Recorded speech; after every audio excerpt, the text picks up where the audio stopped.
ትንሽ ወንድምሽ እኮ ነው። እኔ ወንድሞቼ ሞተዋል ብያለሁ ቅድም። ቤተሰቦቼ የሉም።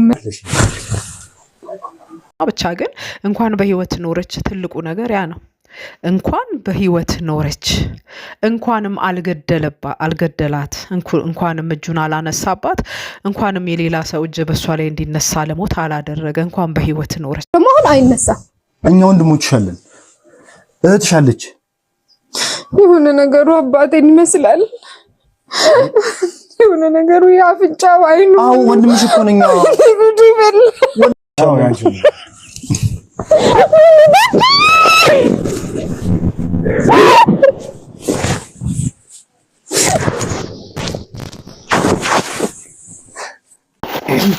ሰላም ሰላም፣ እንዴት አላችሁ? የምክር ቲዩብ ቻናል ተከታታዮች በያላችሁበት ሀገር በያላችሁበት ቦታና በያላችሁበት ሁኔታ ሰላማችሁ እንዴት ነው?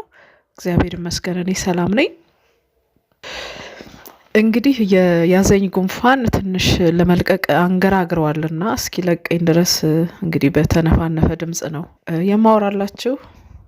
እናንተ ግን እንዴት ከርማችኋል? አዳዲሶች የሆናችሁ ሰብስክራይብ በማድረግ ቤተሰብ ሁኑ። ቪዲዮንም ስትጀምሩ ላይክ በማድረግ ጀምሩ። ሀሳብ አስተያየት ካላችሁ ኮመንት መስጫው ስር አስቀምጡልኝ። እንዲሁም ነባሮች ደግሞ ያው ላይክ በማድረግ ጀምሩ። ሀሳብ አስተያየታችሁንም እናንተም ኮመንት መስጫው ስር አስቀምጡልኝ። ዛሬ እንግዲህ በልዑል ይዞት ባለው ኬዝ ልዑል ነበልባልና ዱካሾ ይዘውት ባለው አንድ አይነት ኬዝ ነው ይዘውት እየሰሩ ያሉትና እዛ ላይ እንግዲህ የተፈጠረው ይሄ አቶ መኮንን የሚባል ደላላ ብለዋለች።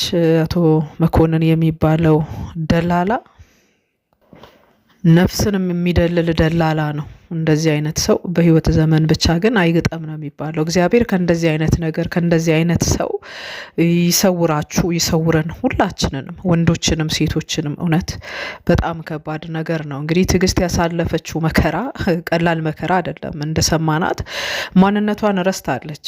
የሚገርመው ነገር ማንነቷን ምን እንደነበረች፣ እንዴት ወደ እንግሊዝ አገር እንደሄደች፣ እንግሊዝ አገር ሄዳ ስትሰራ ስታደርግ ምን የነበረችውን መኮንን የሚባለው ደላላዋን እንኳን እሷ ወደ እንግሊዝ መውሰዷን ራሱ አታስታውስም። በጣም በሚገርም አይነት ሁኔታ ምን አይነት ስራ እንደሰሩባት እና እንዳሰሩባት እንግዲህ የሰውን እግዚአብሔር ነው የሚያውቀው ምን እንዳደረጉ ማለት ነው። ሰው ግን በእንደዚህ አይነት ልክ በሰው ላይ እንደዚህ ሲከፋና ሲጨክን ለየትኛው ዘመን ነው? ስንት አመት፣ ስንት ዘመን፣ ስንት ጊዜ በምድር ላይ በህይወት ሊኖር ነው በእንደዚህ አይነት ጭካኔ በሰው ላይ የሚጨከነው? በጣም ነው የገረመኝ እጅግ በጣም ማለት ነው። ይች ልጅ እዛ እሷ እዚህም ወደ ስኮላር አግኝታ ወደ እንግሊዝ ሀገር እስከምትሄድ ድረስ በነበረው ሁኔታ ሰውየው ፍቅረኛዋ እንደነበረ ነው ስንሰማ የነበር ነው። እሷ ስኮላር መጣላት፣ ወደ እንግሊዝ ሄደች። እንግሊዝ ከሄደች በኋላ እሱን እንደወሰደችው ነው ታሪክ የሚዘክረው የሚታወቀው ማለት ነው።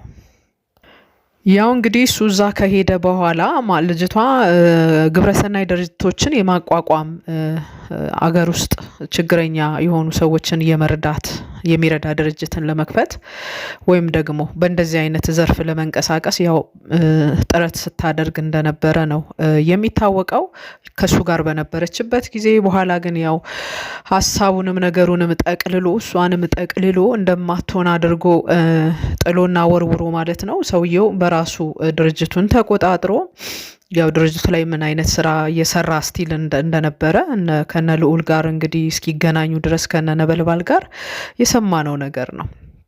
እና ይችን ልጅ እዛ ከወሰደችው በኋላ በባልነት እና ባልና ሚስት ሆነው እንግዲህ የወሰደችው እሷ ናት። እዛ ምን ያህል ጊዜ እንደኖሩ አይታወቅም። ብቻ ግን የመኮንን ሚስት እንደነበረች ነው የሚታወቀው። በጣም የሚገርመው ነገር ልጅቷን በህይወት እያለች እህት ወንድሞቿን በህይወት እያሉ እሷ እዛ እንግሊዝ ሀገር ሆና እዚህ ያሉ ቤተሰቦቿ የቀሩ ሁለት ወንድሞቿና እህቷ እንደሞቱ ነግሯታል።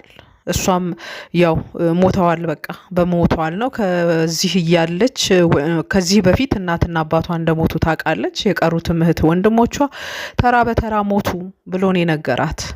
ይሄን ተቀበል እንግዲህ ምን አይነት ሀዘኑ ምን አይነት ሊሆን እንደሚችል አስቡ። ሁለት ወንድም አንድ እህት 3 ቤተሰብ ማጣት በአንድ ጊዜ በባዕድ ምድር በባዕድ ሀገር እንግዲህ ያስቡት። ይህንን ለእሷ አርድቷታል። የሚያሳዝነው ነገር ማለት ነው ልጆቹ በህይወት እያሉ እዚህ ላሉት እህትና ወንድሞቿ ደግሞ ምን ብሎ አርድቷል? እንግሊዝ ሀገር ያለችው እህታችሁ ምን ሆናል ሞታለች ብሎ አርድቷቸዋል። በቃ ሞታለች ብለው ነው ተቀብለው የነበሩትና እንዴ ሰው ግን ምን አይነት ህሊና ምን አይነት አይምሮ ቢኖረው ነው በእንደዚህ አይነት ልክ በእንደዚህ አይነት የሚኖረው? እንግሊዝ ሀገር ነው። እዛ ሰርቶ መለወጥ ይችላል። ሰርቶ የፈለገውን እኮ ማድረግ ይችላል። በልጅቷ ህይወት እንደዚህ ሳይቀልድ እንደዚህ ሳይጫወት ከሰውም ከህዝብም ከእግዚአብሔርም ሳይጣላ ሁሉ ነገር ማድረግ በሚችልበት ምድር ላይ ነው ያለው።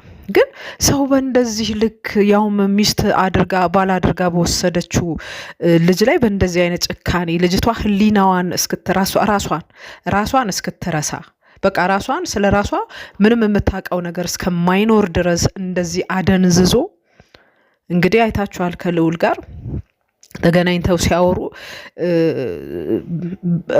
ራሷ ውስጥ እንደሌለች ብዙ ተመልክተናል። በቃ ልጅቷ በራሷ ውስጥ እንደሌለች ማለት ነው።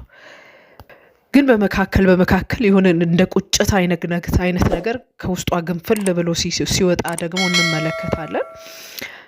በጣም ነው የሚያሳዝነው። እውነት ለመናገር በጣም ነው እጅግ በጣም ነው የሚያሳዝነው። እና እዚህም ያሉት እህት ከአንድ ወንድሟ ውጪ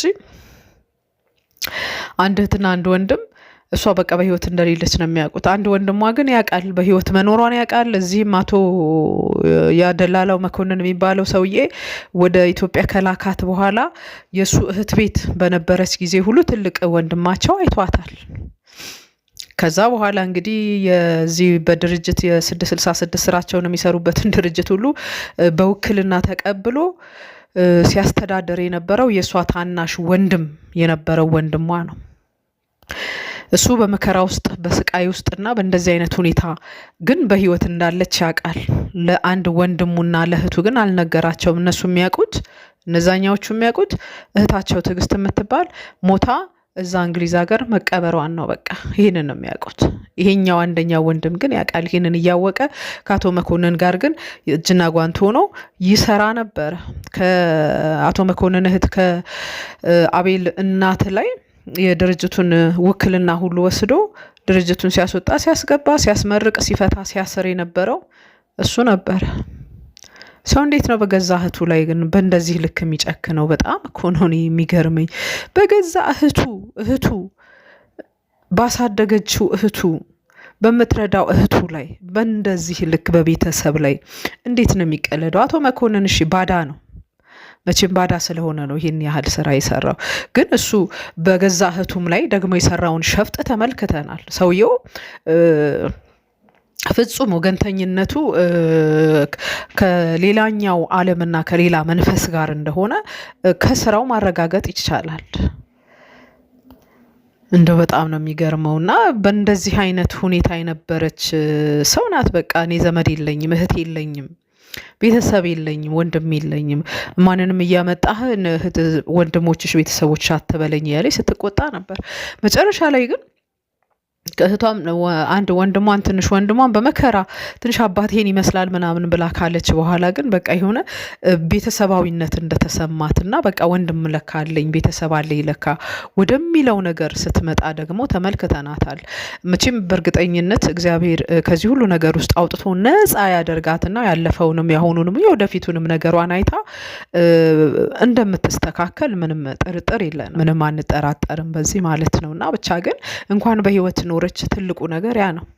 እንኳን በህይወት ኖረች፣ እንኳንም አልገደላት፣ እንኳንም እጁን አላነሳባት፣ እንኳንም የሌላ ሰው እጅ በሷ ላይ እንዲነሳ ለሞት አላደረገ። እንኳን በህይወት ኖረች። በህይወት ያለ ሰው መቼም ይገናኛል ከቤተሰቡና ከእህት ወንድሟ ጋር ተገናኝታለች። እንግዲህ ካለው ማህበረሰብ ጋርም እንግዲህ የተሰራባት ስራ ምን እንደሆነ ነገሮችንም አሁን ወደ ማስተዋል ትመጣለች። እንግዲህ ተመልሳ ደግሞ ወደ ከፍታዋ ትወጣለች። መቼም እግዚአብሔር ከተጎዱት ጋር ነው ሁልጊዜ፣ እግዚአብሔር ከተጨቆኑት ጋር ነው ሁልጊዜ፣ ይረዳል። እግዚአብሔር እንደ ሰው ጨካኝ አይደለም። የምህረት አምላክ በምህረቱ ሁሉንም ያስባል እንጂ እንደ አቶ መኮንን እንደ ደላላው ጥሩ ስም ሰጥተዋለች። እንደ ደላላው እንደ አቶ መኮንን ስራ እሱ ማለት ይሄ ድላልን ሙያ ነው። በነገራችን ላይ ብዙ ድለላ ሙያ ነው፣ ስራ ነው፣ የሚናቅ አይደለም። ግን ከአቶ መኮንን ስራ አንጻር የእሱ ድለላ ነፍስን ነው የሚደልለው። ሰውን ከእግዚአብሔር ለመነጠል ከእግዚአብሔር ለመንጠቅ የሚሰራ የሚያሰራ ደላላ ነው እሱ። ሌሎች ደላሎች እቃን ከገዢ ጋር እንደዛ ሰራተኛንና አሰሪና ሰራተኛን በማገናኘት በተለያየ መልካም እና አንቱ በሚባል ድለላ ውስጥ ያሉ ደላሎች አሉ። የነሱ ድለላና ግን የዚህ ሰውዬ ድለላ ግን አንድ አይነት አይደለም። ይሄኛው ደላላ የሚደልለው እንዳልኳችሁ ነው። ነፍስን ከእግዚአብሔር ለመነጠል ሰዎችን ከእግዚአብሔር ለማውጣት የሚደልል የሚሰራ ብዙ ዋጋ ከፍሎ ብዙ ብር ከፍሎ የሚደልል ደላላ ነው። የሰው ህይወትንና ነፍስን ለመንጠቅ የሚደልል ደላላ ነው። በነዛኛዎቹ ደላላና በዚህኛው ደላላ መካከል የሰማይና የምድር ያክል ልዩነት አለ። እነዛኛዎቹ ደላሎች ለመልካምና ለበጎ ነገር ስራን ይሰራሉ። ይሄ ደላላ ግን ምድርን ለማጥፋት፣ አገርን ለማጥፋት፣ ህዝብን ለመበከል፣ የህዝብን እሴትንና የህዝብን ባህልን ለማጥፋት የሚሰራ ደላላ ነው። ከዚህ የከፋ ደግሞ ምን አለ ከዚህ የከፋ? ሀገር ለመሸጥ የአውሮፓውያንን ባዕድ ልምምድን አምጥቶ ምድረ ኢትዮጵያ ላይ ለማርከፍከፍና ለመስራት የሚሰራ ደላላ። ያም ሆነ ይህ ግን ይህች ልጅ ተገኝታለች። እጅግ በጣም ደስ የሚል ነገር ነው። በእርግጠኝነት ደግሞ ወደ ሙሉ ማንነቷ ትመለሳለች። ያኔ በጋራ የምናመሰግንበት በጋራ የምናየው እና እንደገና ደስታችንን የምንገልጥበት ይሆናል። በጣም የገረመኝ ነገር ግን ብዙ ጊዜ በተለይ ማነው ልዑል በሚይዘው ኬዝ ውስጥ ትዕግስት የሚባሉ ሰዎች በእንደዚህ አይነት ፍጹም በሆነ ጉዳት ሲጎዱ ለምን ተደጋግሞ እንደሚገኝ እኔ አላቅም። ከዚህ በፊት የነበረችውን አንድ ትዕግስት የምትባል በገዛ በራሷ በቤተሰቦቿ ሀብትና ንብረት ብዙ ሀብትና ንብረት ኖሯቸው ነገር ግን አብረዋት ቤት ውስጥ ያደጉ ግን የቤት ያልተወለዱ ሰዎች ልጆች እንዴት አድርገው ከራሷ ንብረትና ሁኔታ ላይ አባራዋት መከራ ስትበላ ሰው ቤት ሰራተኝነት ተቀጥራ በጣም ብዙ መከራ ሳልፋ ከዛ በኋላ ልዑል ነው አግኝቶ እንግዲህ በእነሱ ህይወት ምርመራ ከጀመረ በኋላ አግኝቷት እንደገና ወደ ርስቷ እንድትመለስ እንደገና ወደ ቤተሰቦቿ ሀብት እንድትመለስ ያደረጋት ልዑል ነው። ከዛም እሱን ከጨረሰ በኋላ እንዲሁ ሌላ ትዕግስት ደግሞ ተገኝታ ነበር። እሷም እንደዚሁ በእናቷ ወንድም አማካኝነት ትልልቅ ድርጅት የነበራት ሰው ነች። ባል የሚባልን ነገር አምጥቶ ባል እንድታገባ አድርጎ ከዛ ከባሏ ጋር ተመሳጥሮ እሷን ግን ለእብደትና ላልተፈለገ ህይወት ውስጥ እንድትገባ አድርጓት እንዲሁ ኬዙ ልዑል ጋር ደርሶ ልዑል እንግዲህ ወደ ነበረችበት አቋሟ ሲመልሳት ሰርቷል። ይሄንን ስራ እንግዲህ እኔ እስከማውቀው ድረስ እችኛዋ ሶስተኛ ትዕግስት ትመስለኛለች። እንግዲህ በእንደዚህ አይነት መከራ በእንደዚህ አይነት ጉስቁልና ውስጥ ሆና አሁንም ልዑል እጅ ገብታ በልዑል አማካኝነት የተገኘች ሰው ናትና ትዕግስቶች እንግዲህ ከስማቸው አንጻር ይሆን አላውቅም፣ ብቻ ግን ታጋሾች ናቸው። እችም ትዕግስተኛ ነች፣ ያችኛውም ሶስቱም ትዕግስቶች የሆነ እንደ ስማቸው ነው ባህሪያቸው ሲሄድ የነበረውና በጣም የሚገርም ነገር ገርሞኛል።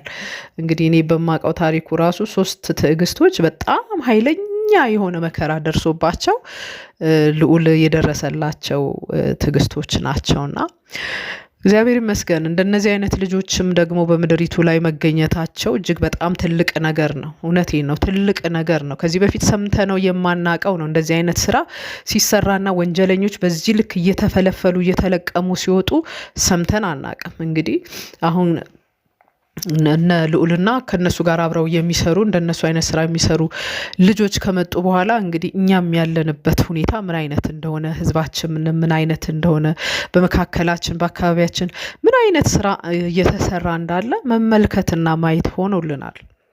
እንደዚህ ራስን ማወቅ ጥሩ ነው አንዳንድ ጊዜ እና በጣም ገርሞኛል። እነዚህ 3 ትዕግስቶች በልዑል አማካኝነት የተገኙ ትዕግስቶች ናቸው። ስለ አዳመጣችሁ እጅግ አድርጌ አመሰግናለሁ። ሰብስክራይብ በማድረግ ቤተሰብ ሆኑ አዳዲሶች